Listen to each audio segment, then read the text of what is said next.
Hello नमस्कार दोस्तों, मैं डीके पटेल आप सभी का स्वागत करता हूं इस वीडियो लेक्चर प्रोग्राम में। और आज है 20 दिसंबर। आज के महत्वपूर्ण करेंट अफेयर के बारे में इस वीडियो में हम लोग डिस्कस करेंगे। जैसा कि आपको स्क्रीन पे ये क्वेश्चन दिख रहा होगा, हम लोग क्वेश्चन से लेकर के आपके कॉन्सेप्ट को भी समझने का प्रयास करेंगे। पहला क्वेश्चन आपके सामने है। विश्व बांस दिवस के अवसर पर केंद्रीय परिवहन मंत्री एवं राजमार्ग मंत्री नितिन गडकरी ने निम्न में से कौन से स्थान पर विश्व के सबसे ऊंचे बैम्बू बैम्बू कहने का से बांस का टावर ऑनलाइन लोकार्पण किया? जहां से आपके ऑप्शन है कोरिया, बेमेतरा, सूरजपुर और रायगढ़। तो इस क्वेश्चन का आंसर क्या हो जाएगा आपका? बेमेतरा हो जाएगा। विश्व बांस दिवस यानी कि 18 दिसंबर, कब आपके 18 दिसंबर 2024 को विश्व बांस दिवस मनाया गया। इस अवसर पर आगे हम लोग इसमें डिटेल देखेंगे कि इस अवसर पर दुनिया का सबसे ऊंचा बांस का टावर छत्तीसगढ़ के बेमेतरा जिला के गांव का नाम है कठिया। कठिया नामक गांव में आपके इसको स्थापित किया गया है, जिसका उद्घाटन 18 सितंबर 2024 यानी कि यह जो दिवस है यह विश्व बांस दिवस के अवसर पे मनाया जाता है। तो दो फैक्ट आपको याद रखना है। विश्व बांस दिवस कब मनाया जाता है बोलेगा तो आपको क्या बताना है? 18 सितंबर 2024 को बताना है। पर नितिन गडकरी द्वारा इसका लोकार्पण किया गया, उद्घाटन किया गया, वर्चुअल रूप से उद्घाटन किया गया। इसकी और क्या क्या विशेषता है इसको हम लोग देखते हैं। इसकी टावर की ऊंचाई कितनी है? 140 फीट है। इसको भी आप लोग देखेंगे। इसका वजन लगभग कितना है आपका? 7400 किलोग्राम है। तो इसको भी आप लोग देखेंगे। फिर उसके बाद टावर की डिजाइन पेरिस के एफिल टावर के से प्रेरित यानी कि इसके तर्ज पे की गई है। यहाँ पे आप लोग चित्र में देख सकते हैं। इसे बनाने में लगभग 11 लाख रुपए की लागत आई है। लागत कॉस्ट इसमें कितना हो जाएगा? 11 लाख हो जाएगा। इस टावर का निर्माण भव्य सिटी उद्योग के संस्थापक गणेश वर्मा जी द्वारा किया गया है। इस टावर वैक्यूम प्रेशर इम्प्रेनेशन से उपचारित और हाई डेंसिटी पॉलीथिलीन कोटेड बांस से बना है।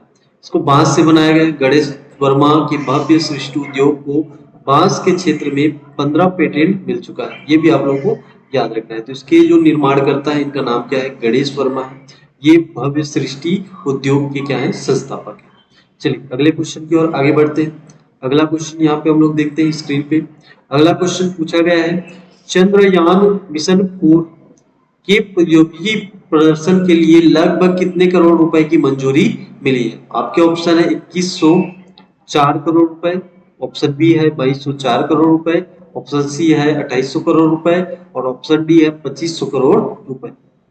तो इसमें आपका सही आंसर हो जाएगा 2104 करोड़ रुपए। 2104.6 करोड़ रुपए की लागत से यहाँ पे मंजूरी दी गई है। इसके बारे में और डिटेल से बात करेंगे, लेकिन उससे पहले एक और क्वेश्चन है। चंद्रयान 4 मिशन का उद्देश्य क्या है? अंतरिक्ष यात्रियों की सफलतापूर्वक चंद्रमा पर उतारना, अंतरिक्ष यात्रियों को चंद्रमा की सतह से वापस लाना, अंतरिक्ष के नमूने से लाकर उनका विश्लेषण करना, उपरोक्त सभी। तो देखिए, चंद्रयान मिशन 4 की जो उद्देश्य है, क्या इसका जो उद्देश्य या एम रखा गया है, अंतरिक्ष यात्रियों को सफलतापूर्वक चंद्रमा पे उतारना, उसके बाद उसे आपके चंद्रमा की सतह से वापस लाना। ये दोनों ही इसका उद्देश्य है। साथ साथ चंद्रमा के नमूने को ला करके उनका गहन अध्ययन करना यानी कि विश्लेषण करना। इसलिए इसका आंसर हो जाएगा उपरोक्त सभी। ये बहुत ही इंपॉर्टेंट मिशन होने वाला है। इसके बारे में हम लोग आगे बात करते हैं। इसका लक्ष्य 2040 तक रखा गया है और इसका उद्देश्य अंतरिक्ष यात्रियों को चंद्रमा पर सफलतापूर्वक उतारने एवं सुरक्षित पृथ्वी पर वापस लाने हेतु प्रौद्योगिकी का विकास करना, साथ ही चंद्रमा के नमूने को ला करके उनका विश्लेषण करना। इसकी मंजूरी हाल ही में प्रधानमंत्री की अध्यक्षता में केंद्रीय कैबिनेट द्वारा दिया गया है और इसके लिए जो लागत बताई गई है वो कितनी बताई गई है? 2104.6 करोड़ रुपए बताई गई है। इसको भी आप लोग याद रखोगे। ये भी बहुत ही इंपॉर्टेंट फैक्ट रहने वाला है। चलिए अगला क्वेश्चन यहाँ पे देखते हैं। भारतीय वायुसेना के तेजस लड़ाकू स्क्वाड्रन का हिस्सा बनने वाली भारत की पहली महिला पायलट बन गई है। इसमें भावना कांत है, ऑप्शन बी है मोहना सिंह, ऑप्शन सी है अवनी चतुर्वेदी, ऑप्शन डी है आपका दुर्गा बनर्जी। तो इसमें सही जो आंसर हो जाएगा ये क्या हो जाएगा? मोहना सिंह हो जाएगा। क्या हो जाएगा आपका? मोहना सिंह। इसको आप लोग देखेंगे, यहाँ पे आप लोगों को चित्र में दिख रही है। ये क्या है? भारत की पहली पायलट बन गई है जिन्होंने तेजस को उड़ाया। तो इनकी उपलब्धि को यहाँ पे हम लोग देख सकते हैं। ये कौन है पूछेंगे तो स्क्वाड्रन लीडर है। इनमें विशेष पॉइंट को हम लोग देखेंगे। मोहना सिंह जून 2016 में वायुसेना में शामिल होने वाली 3 महिला लड़ाकू पायलट में से एक थी। यहाँ पे आपको तीनों का नाम मिल जाएगा। यहाँ पे भावना कांत, मोहना सिंह और अवनी चतुर्वेदी। उसके बाद इसमें आगे देखेंगे तो मोहना सिंह ने हाल ही में संपन्न तरंग शक्ति बहुपक्षीय हवाई युद्ध अभ्यास में भाग लिया था। तो ये भी फैक्ट है। चलिए अगले क्वेश्चन की ओर आगे बढ़ते हैं। अगला क्वेश्चन क्या बोला गया है, प्रधानमंत्री की आर्थिक सलाहकार परिषद की रिपोर्ट के अनुसार 2023-24 में भारत के सबसे गरीब राज्य कौन सा है। तो इसमें एक रिपोर्ट आई है आपके आर्थिक सलाहकार परिषद द्वारा, इस रिपोर्ट को जारी किया गया है। इसमें आपके सबसे गरीब राज्य में कौन शामिल है, आपका बिहार। तो ये आप लोगों को याद रखना है। दूसरे नंबर पे उत्तर प्रदेश, तीसरे नंबर पे आपका झारखंड। तो ये भी आप लोगों को देखना है। यहाँ पे रिपोर्ट को हम लोग देख सकते हैं। प्रधानमंत्री की आर्थिक सलाहकार परिषद की रिपोर्ट के अनुसार 2023-24 में भारत के सबसे बड़े केंद्र शासित प्रदेशों में रिलेटिव का पर कैपिटा इनकम के लिहाज से बिहार 32.8, यहाँ पे कितना दिया है 32.8% देश का सबसे गरीब राज्य है। इसके बाद उत्तर प्रदेश दूसरे नंबर पे और तीसरे नंबर पे आपके झारखंड। तो ये तीनों नाम को याद रखना है। वही देश के बड़े राज्यों केंद्र शासित प्रदेशों में रिलेटिव कैपिटा इनकम 250.8% होने के साथ दिल्ली क्या है, पहले स्थान पर।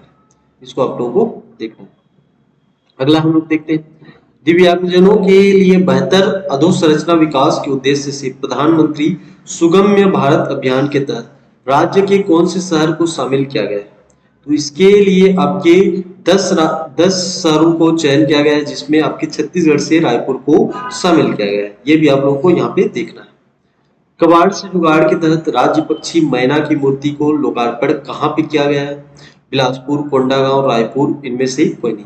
इसका आंसर क्या हो जाएगा, रायपुर हो जाएगा। यहाँ पे आप लोग देख रहे हैं जो हमारा स्टेट बर्ड है पहाड़ी मैना, इसका आपके कबाड़ से जुगाड़ के तहत बनाया गया है। इसके बारे में फैक्ट हम लोग देखते हैं।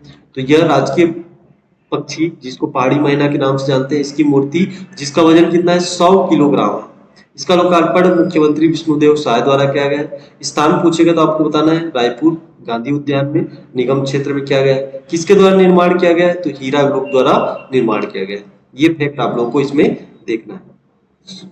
आज की इस वीडियो में फिलहाल इतना ही। यहाँ से हम लोग डेली क्या करेंगे, इंपॉर्टेंट करेंट अफेयर को देखेंगे, सीजी वाले सेगमेंट से भी और नेशनल इंटरनेशनल वाले सेगमेंट से भी हम लोग देखने वाले हैं, जो कि आपके आगामी एग्जाम के लिए बहुत ही इंपॉर्टेंट होने वाला है। और साथ ही साथ हम लोग टॉपिक वार भी आपके क्या बोलते हैं करेंट अफेयर सीरीज लेकर के आएंगे। टॉपिक वार रहेगा, साथ ही आपके मंथली लेकर के आएंगे, वीकली लेकर के आएंगे। इसमें आप लोगों को पूरा करेंट अफेयर सीरीज मिलने वाला है। तो बीसी के साथ इस वीडियो में फिलहाल इतना ही। धन्यवाद।